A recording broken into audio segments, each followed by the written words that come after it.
اعوذ باللہ من الشیطان الرجیم، بسم اللہ الرحمن الرحیم۔ ناظرین کرام السلام علیکم۔ آپ تمام عاشقان قرآن کو تفسیر سورہ توبہ کے اس 8ویں ایپیسوڈ میں خوش آمدید کہتے ہیں۔ ابھی تک ہم نے 17 آیتوں کی تفسیر کو جان لیا ہے۔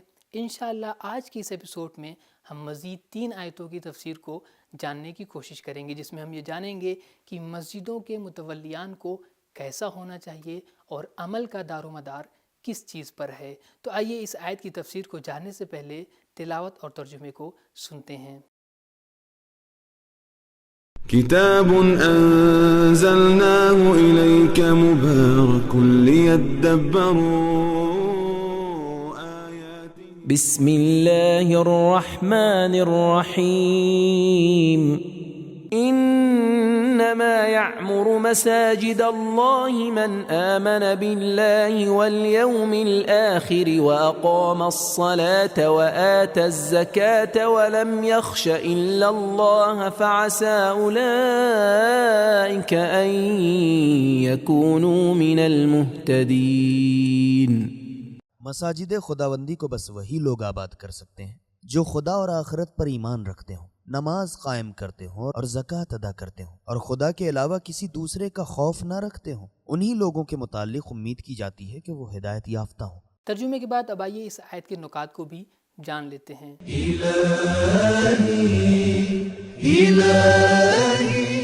نمبر 1، مسجد مسلمانوں کا اہم عبادی اور اجتماعی مرکز ہے، اسی لیے متولیان مساجد کو صالح اور پاک ہونا چاہیے، اور مساجد کی تعلیمات انسان ساز اور تربیت پر مشتمل ہونی چاہیے، اور ان کے ذرائع آمدنی انکم جائز اور حلال ہوں، اور مساجد میں آنے والے افراد بھی خوف خدا رکھنے والے اور لائق احترام ہونے چاہیے۔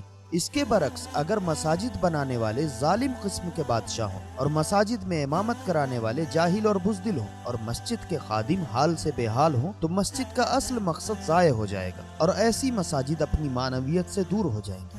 نمبر 2، مرحوم فیض کاشانی تفسیر صافی میں لکھتے ہیں کہ تعمیر مسجد میں مسجد کی مرمت، صفائی، مصلی بچھانا اور مسجد میں چراغاں کرنا اور درس و تبلیغ جیسے امور شامل ہیں۔ نمبر 3، قرآن کریم میں 33 مرتبہ زکوٰۃ کا حکم نازل ہوا، 28 مقامات پر نماز اور زکوٰۃ کو ایک ساتھ بیان کیا گیا ہے۔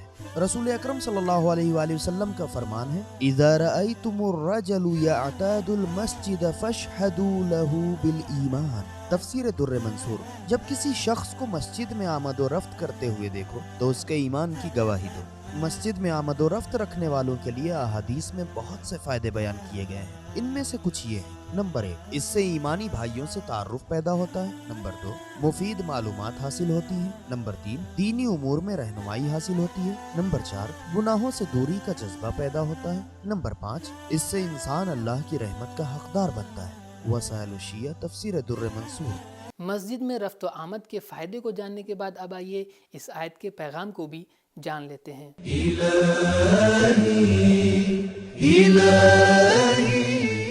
نمبر 1، مسجد کی تولید اور آبادکاری کی کچھ شرطیں ہیں۔ نمبر 1، مسجد کا متولی وہ بن سکتا ہے جو اللہ اور قیامت پر ایمان رکھتا ہو، آمن باللہ والیوم الآخر۔ نمبر 2، مسجد کے متولی کو نماز اور زکوٰۃ کا پابند ہونا چاہیے، وَأَقَامَ الصَّلَاةَ وَآتَى الزَّكَاةَ۔ نمبر 3، مسجد کے متولی کو بہادر اور نڈر ہونا چاہیے، وَلَمْ يَخْشَ إِلَّا اللَّهَ۔ اگر مسجد کا متولی بہادر ہوگا تو وہ مسجد ظلم و ستم کے خلاف مورچے کا کام دے گی۔ نمبر 2، مساجد کے متولیوں اور مساجد کے آباد رکھنے والوں کو محرومین کا مددگار ہونا چاہیے، انما یعمر وآتى الزکاة۔ نمبر 3، ایمان عمل سے جدا نہیں ہے، آمن و اقام، نماز زکوٰۃ سے جدا نہیں ہے، اقام الصلاة وآتى الزکاة، مسجد انقلاب سے جدا نہیں ہے، مساجد اللہ من آمن باللہ والیوم الآخر واقام الصلاة وآتى الزکاة ولم یخش۔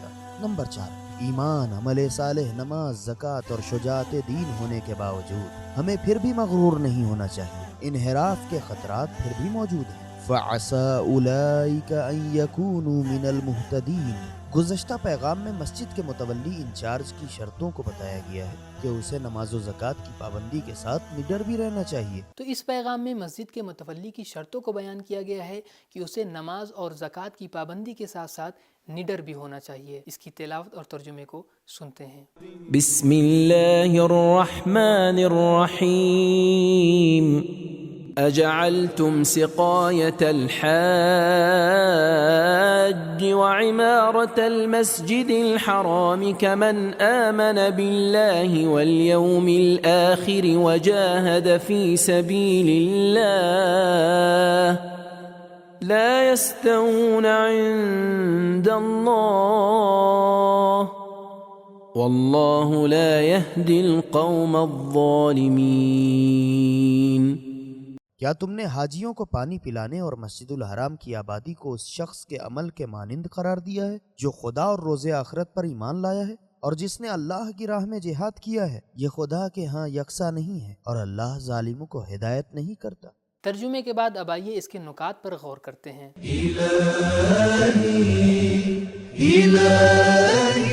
ایک مرتبہ رسول خدا صلی اللہ علیہ وآلہ وسلم کے چچا عباس اور شیبہ ایک دوسرے کے ساتھ بیٹھ کر فخر کر رہے تھے۔ عباس نے خانہ خدا کے زائرین کو پانی پلانے پر ناز کیا اور شیبہ نے فخر کیا کہ خانہ کعبہ کی چابی ان کے ہاتھ میں ہے۔ حضرت علی علیہ السلام نے فرمایا، اگرچہ میں تم دونوں سے کم عمر ہوں، اس کے باوجود میں یہ فخر کرتا ہوں کہ تم لوگ میری تلوار اور جہاد کی وجہ سے ایمان لائے۔ اس بات پر عباس ناراض ہوئے اور رسول اکرم صلی اللہ علیہ وآلہ وسلم کے حضور حضرت علی علیہ السلام کی شکایت کی، جس پر یہ آیت نازل ہوئی۔ تفسیر نمونہ الکافی جلد نمبر 8 صفحہ نمبر 204۔ حضرت علی علیہ السلام نے اپنی فضیلت کے لیے کئی بار اس آیت کو گواہ کے طور پر پیش کیا تھا اور اس طرح سے آپ نے لوگوں کو یہ بتایا کہ شرک کی حالت میں جو خدمات سر انجام دی جائیں ان کی کوئی معنوی حیثیت نہیں ہے۔ خلاصہ یہ کہ اسلام میں راہ خدا میں جہاد کرنے سے بڑا کوئی عمل نہیں ہے۔ خلاصہ یہ ہے کہ اسلام میں راہ خدا میں جہاد کرنے سے بڑا کوئی عمل نہیں ہے۔ اب آئیے اس آیت کے پیغام کو بھی جان لیتے ہیں۔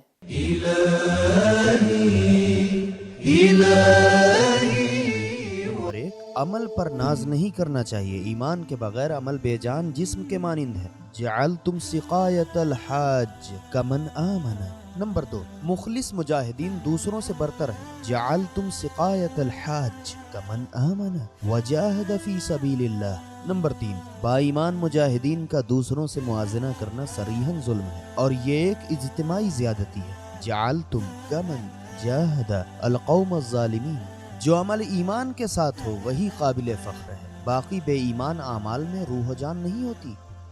تو یہ تھی آج کی اس ایپیسوڈ کی 2 آیتوں کی تفسیر۔ اب آئیے اس ایپیسوڈ کی آخری آیت کی تفسیر کو جاننے کے لیے تلاوت اور ترجمے کو سنتے ہیں۔ بسم اللہ الرحمن الرحیم۔ الذين آمنوا وهاجروا وجاهدوا في سبيل الله بأموالهم وأنفسهم أعظم درجة عند الله وأولئك هم الفائزون۔ وہ لوگ جو ایمان لائے اور ہجرت کی اور اللہ کی راہ میں اپنے اموال اور جان سے جہاد کیا، ایسے لوگوں کا خدا کے ہاں بہت بڑا درجہ ہے اور یہی لوگ کامیاب ہیں۔ ترجمہ سننے کے بعد اب آئیے اس آیت کے پیغام کو بھی جان لیتے ہیں۔